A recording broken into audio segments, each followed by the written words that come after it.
President Trump also told the Financial Times on Sunday that Netanyahu had no choice but to accept a deal with Iran, saying, quote, "I call the shots. He doesn't call the shots."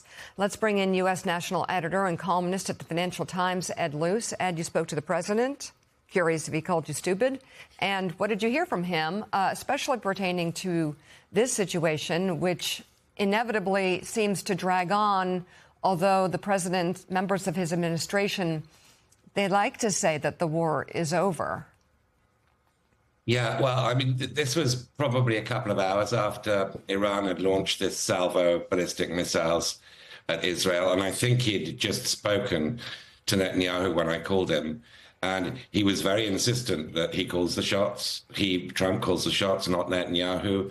That this is the kind of thing that happens all the time. Although, of course, it was, as you've said, it was the first breach of the ceasefire on this scale since April the 8th, since the ceasefire began. And he insisted that the deal, it would have no impact on the Iran deal. Shortly after that, Israel struck Iran. So whether Trump's call with Netanyahu had agreed that the Israeli strike would be limited, it would be mostly theatrical, and that it wouldn't go for decapitation, it wouldn't go for political leadership, and that was what they agreed, or possibly that he spoke to Netanyahu, asked him to do nothing, and Netanyahu said, "Sorry, I have to do something," and went ahead anyway. Either way, I did not get the impression that Trump calls all the shots. Yeah, and Ed, what about the deal itself? Did you get the impression that Trump believes a deal is near? Because he's given pretty mixed messages on that just in the last few days, telling Fox News, yeah, we were going to have a deal on Monday, Tuesday or Wednesday, and then also suggesting in another interview that, well, hopefully we'll get a deal, but if we don't, the deal will be at some point. I mean, what was your sense of how clear he is on when there might be this putative deal that we've been waiting for so long? Well, to judge what he's said at previous times in the last, really since J.D. Vance had that first round of talks in Islamabad in early April with the Iranians, in which he's many times since then, including a couple of times to me, but, in many forums to many people, said that he thinks a deal is imminent. He didn't say that this time. He was far more sort of modest on what he was signaling that he expected in terms of a deal, and was simply keen to emphasize that he was in control. He was in the driving seat here, and that Israel wouldn't be able to affect that. And I also asked him, look, if you did get a deal, would you be confident that Prime Minister Netanyahu would back you up in that? And that's when he said that he doesn't call any shots. This is our choice. So, no, the overall impression is I don't think a deal is anywhere close.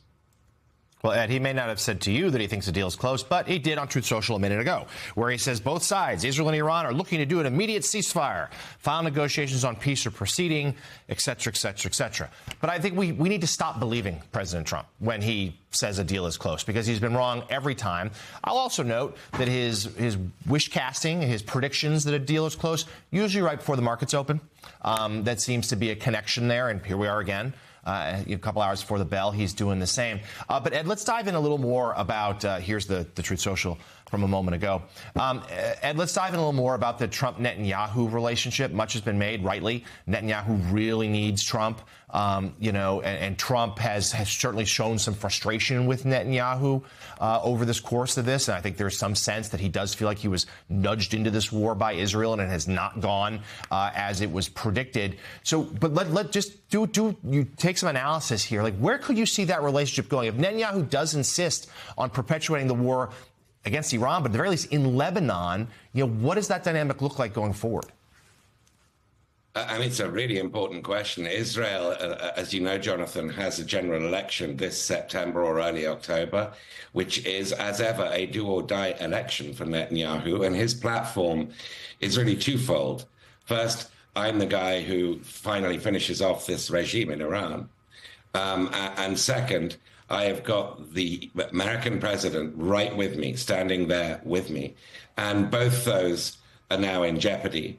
But from Trump's point of view, Netanyahu, with his operations in southern Lebanon, with the strike yesterday, of course, on that suburb of Beirut, where it believes there's a Hezbollah stronghold, keeps up the fight in Lebanon and keeps jeopardizing Trump's ability to reach agreement with the Iranians, because the Iranians say that a precondition of any deal is that Israel stops attacking Hezbollah. This leaves President Trump, I think, really a prisoner of other people's actions, including Netanyahu's, well, principally Netanyahu's and the Iranians. But Netanyahu's not in a comfortable place either. He's not going into this election campaign, which he must win, but for his own personal freedom as much as anything else. He's not going into this campaign being able to boast of the things that he thought he was going to be able to boast of when this war began in late February. And of course, I don't need to remind you, he was instrumental. He was really critical in persuading Trump that this war could be won and could be won quickly.